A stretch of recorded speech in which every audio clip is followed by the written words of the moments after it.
Polisi tetapkan 12 tersangka kasus pengambilan paksa jenazah pasien COVID-19 di 4 rumah sakit di Makassar, Sulawesi Selatan.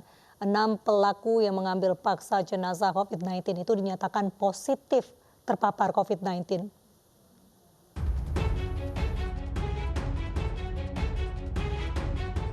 "31 warga ditangkap terkait kasus pengambilan jenazah pasien positif corona di sejumlah rumah sakit di Makassar, Sulawesi Selatan.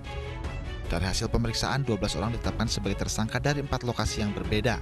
2 orang tersangka di Rumah Sakit Dadi, 6 tersangka di Rumah Sakit Labuan Baji, 2 tersangka di Rumah Sakit Bayangkara, dan 2 tersangka di Rumah Sakit Stella Maris. Para tersangka dijerat pasal berlapis, yakni pasal 335 dan 336 KUHP, serta pasal 93 Undang-Undang tentang Kekarantina Kesehatan dengan ancaman hukuman 1 tahun penjara. Oleh Polda Sulawesi Selatan sudah ditangani, ada 4 TKP, ada 12 tersangka yang ditetapkan. Berarti dalam hal ini kasus memang sudah ditingkatkan dari penyelidikan, ditingkatkan ke penyidikan, sehingga ditetapkannya tadi 12 tersangka. Tentunya kita serahkan sepenuhnya kepada kewilayahan, kepada Polda Sulawesi Selatan untuk menangani kasus tersebut. 31 pelaku pengambilan paksa jenazah pasien positif COVID-19 ini juga menjalani rapid test. Hasilnya, 6 orang dinyatakan positif terpapar COVID-19. Para pelaku yang dinyatakan positif COVID-19 akan menjalani isolasi mandiri di bawah pengawasan ketat aparat kepolisian. Masyarakat pun diimbau untuk mengedepankan komunikasi tanpa harus menggunakan cara yang melanggar hukum. Dari Makassar, Sulawesi Selatan, Tim Liputan iNews melaporkan. Tenaga medis di Surabaya kembali berduka. Dr. Miftah Fauzi Sarengat meninggal dunia akibat COVID-19. Kepergian Dr. RSUD Dr. Sutomo itu mendapat penghormatan dari rekan seprofesinya dan Fakultas Kedokteran Universitas Airlangga Surabaya.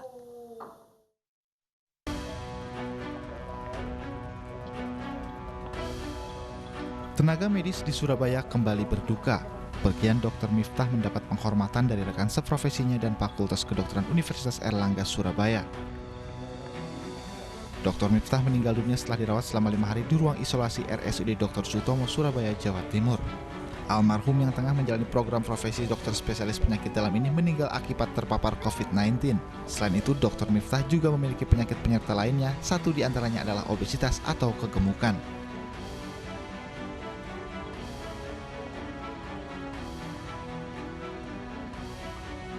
Dr. Miftah ini mungkin obes ya, berat badannya gemuk sekali, tapi ya apapun itu yang paling pasti adalah beliau terpapar dengan COVID sehingga menyebabkan sampai dia meninggal di sini. Sangat berdedikasi, kemudian beliau meninggal dalam perjuangan melawan COVID-19. Jadi kita sekali lagi berduka. Ini yang 1, 2, ini yang ketiga di Surabaya. Meninggalnya Dr. Miftah menambah jumlah dokter di Surabaya yang meninggal akibat COVID-19 menjadi 3 orang. Jenazah akan dimakamkan di kampung halamannya di Kecamatan Kebon Agung, Magetan dengan protokol kesehatan COVID-19. Dari Surabaya, Jawa Timur, Yuda Prawira, iNews melaporkan.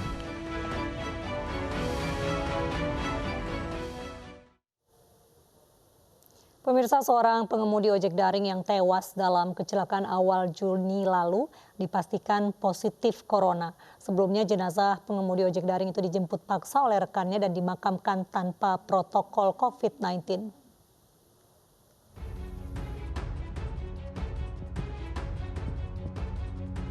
Puluhan pengemudi ojek daring mendatangi Rumah Sakit Dr. Sutomo, Surabaya, Jawa Timur Juni lalu untuk mengambil jenazah rekannya yang meninggal setelah dirawat karena kecelakaan. Para pengemudi ojol menganggap rekannya meninggal karena luka berat akibat COVID-19. Jenazah akhirnya dimakamkan tanpa protokol COVID-19 oleh rekan dan keluarga. Setelah pemeriksaan lebih lanjut, Direktur Rumah Sakit Umum Daerah Dr. Sutomo menjelaskan, kematian korban bukan hanya disebabkan luka tetapi COVID-19. Rapid test hasilnya non-reaktif. Kemudian dilakukan foto torak, dilakukan CT scan torak, saya tunjukkan. Dari rapid test negatif, ground glass obesity ada, klinis ada ronki di paru-parunya, ada panas, kecelakaan.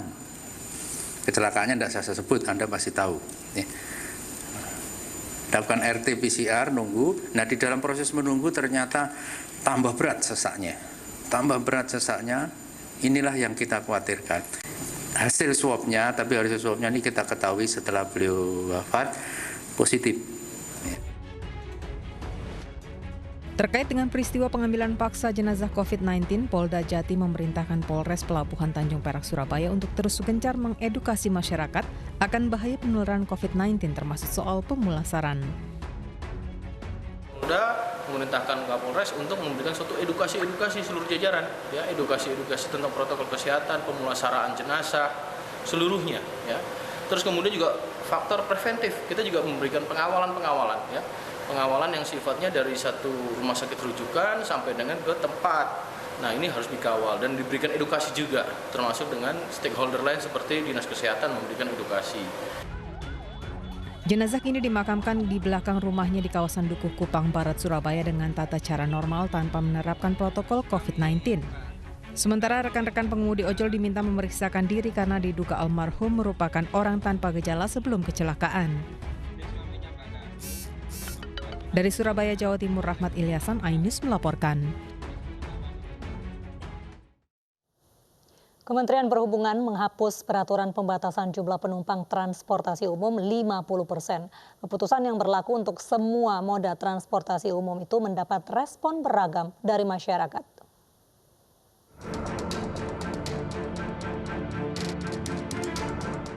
Kementerian Perhubungan menghapus ketentuan pembatasan penumpang pada transportasi umum. Aturan baru itu dalam Peraturan Menteri Perhubungan Permenhub Nomor 41 Tahun 2020 tentang pengendalian transportasi dalam rangka mencegah penyebaran COVID-19. Pembatasan kapasitas angkutan baik udara, laut, darat maupun kereta api tidak lagi berjumlah 50%, berubah menjadi 70%. Perubahan ini sebagai upaya adaptasi baru menuju masyarakat produktif dan aman dari COVID-19. Aturan tersebut mengatur pengendalian transportasi di masa adaptasi kebiasaan baru atau kita sebut new normal menuju masyarakat aman dari COVID dan produktif. Tentu dengan dibukanya atau ditetapkan ini dilakukan kembali aktivitas ekonomi yang akan berdampak pada peningkatan aktivitas perjalanan, pergerakan orang melalui transportasi. Oleh karenanya, perlu dilakukan penyempurnaan aturan pengendalian transportasi dalam rangka mencegah penyebaran COVID-19 di sektor transportasi. Meski bisa mendukung roda perekonomian, namun berpotensi penularan COVID-19 di transportasi umum. Awal Juni lalu, penumpang pesawat dari Bandara Soekarno-Hatta yang tiba di Bandara Internasional Minangkabau, Sumatera Barat dan Bandara Samratulangi Manado dinyatakan positif virus corona. Perubahan batas kapasitas moda transportasi umum baik darat, laut, dan udara mendapat respon beragam dari masyarakat. Ya pasti ada ya, soalnya kalau saya bisa saran sih jangan dulu. Karena kan ini masa transisi ya. Jadi ya dipertahankan dulu 50%, nanti kalau keadaannya sudah membaik, baru. Kayaknya sih nanti mikir lagi ya untuk naik angkutan, soalnya sekarang kan masih 50%, nanti kalau misalnya 70%, kayaknya sih naik bawa kendaraan pribadi aja kali ya, naik motor aja mungkin mikir begitu, sampai suasana kondusif. Selain perubahan jumlah kapasitas transportasi umum, Permenhub terbaru juga mengatur persyaratan bagi individu yang bepergian. Baik perjalanan dalam negeri maupun luar negeri harus memiliki persyaratan ketat, salah satunya hasil uji COVID-19. Tim Liputan iNews melaporkan. Lalu bagaimana pengaturan transportasi umum di masa new normal? Kami hadirkan cuplikan dialog dengan Adita Irawati, juru bicara Kementerian Perhubungan, dan Diki Budiman, ahli epidemiologi dari Griffith University dalam program iNews sore tadi.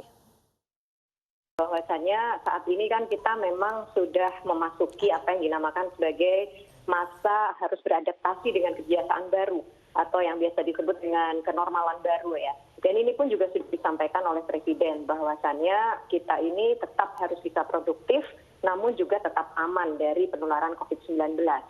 Oleh karena itu, kami kemudian menindaklanjuti dengan menyempurnakan peraturan mengenai pengendalian transportasi.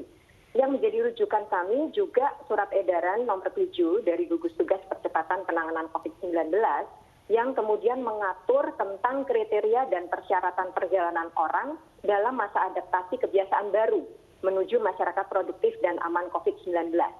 Jadi persyaratan penumpang ini sudah ditetapkan lebih dulu oleh gugus tugas dan kami menindaklanjuti dengan penyediaan transportasi karena sekarang kan aktivitas masyarakat sebagian besar sudah mulai kembali mungkin belum normal sepenuhnya tetapi sudah mulai meningkat aktivitasnya.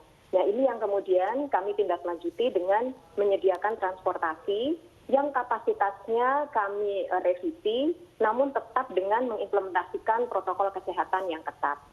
Baik, Ibu Adita, ketika aturan 50% diberlakukan, ketika itu angka penambahan COVID-19 di Indonesia belum sebanyak sekarang. Namun dengan kondisi seperti ini, yang angka penambahan per harinya ya, Ibu semakin banyak, tidakkah justru menambah resiko penularan dengan semakin padatnya orang di dalam kendaraan umum, Ibu? Baik, begini. Jadi revisi dari kapasitas maksimal ini memang kami sesuaikan dengan karakteristik dari moda transportasinya, ya. Karena kita harus sadari bahwa antara pesawat katakanlah dengan kereta api atau dengan bis, ini angka 50% ini kan mungkin tidak bisa apple to apple ya, tidak sesuai atau tidak bisa disamaratakan karena memang karakteristiknya berbeda. Oleh karena itu, revisi kapasitas maksimal pun kita lakukan, kita sesuaikan juga dengan moda transportasinya. Kalau lebih dicermati lagi, sebenarnya peraturan ini ada turunannya berupa surat edaran, Mbak Anissa. Surat edaran ini di tiap subsektor atau moda itu punya kapasitas maksimal yang berbeda-beda. Jadi katakanlah seperti pesawat, sebelumnya 50% maksimal. Kemudian setelah kami kaji, kami berdiskusi juga dengan gugus tugas, dengan pakar-pakar juga. Kemudian kami melihat bahwa 70% ini angka yang realistis dengan tetap bisa menjaga jarak di pesawat. Karena kita tahu tempat duduk pesawat ini kan ada yang mungkin bisa dikosongkan di tengah, sehingga bisa tetap terjaga jarak.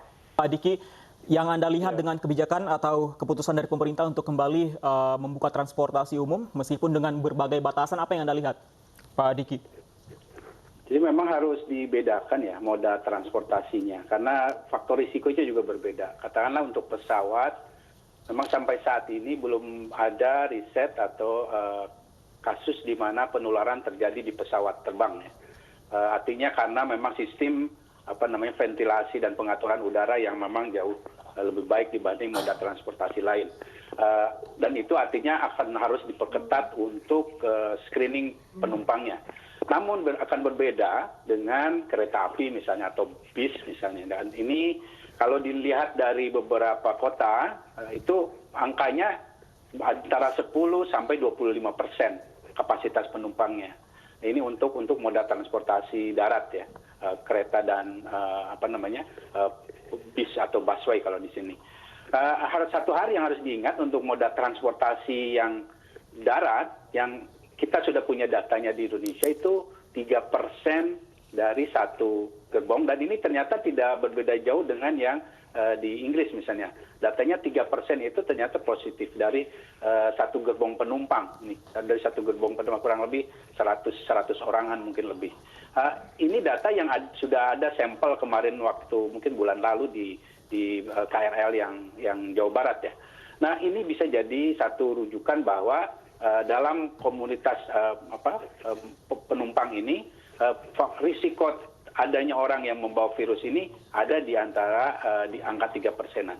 Jadi artinya penguatan. Jadi 70% itu angka aman nggak, Pak Diki? Menurut Anda? Kapasitas 70%? Ini untuk moda transportasi kereta tidak aman. Untuk bis juga tidak aman. Ya. Oke, untuk kereta dan bis tidak aman ya? Tidak aman. Kalau untuk pesawat berbeda karena kondisi sirkulasi pengaturan udaranya dan didukung dengan riset sampai saat ini belum ada kasus. Pemirsa, mari kita dukung para pejuang kemanusiaan dengan peduli melawan penyebaran virus corona. Bantuan bisa disalurkan melalui rekening yang tertera di layar televisi Anda. Ibu sedang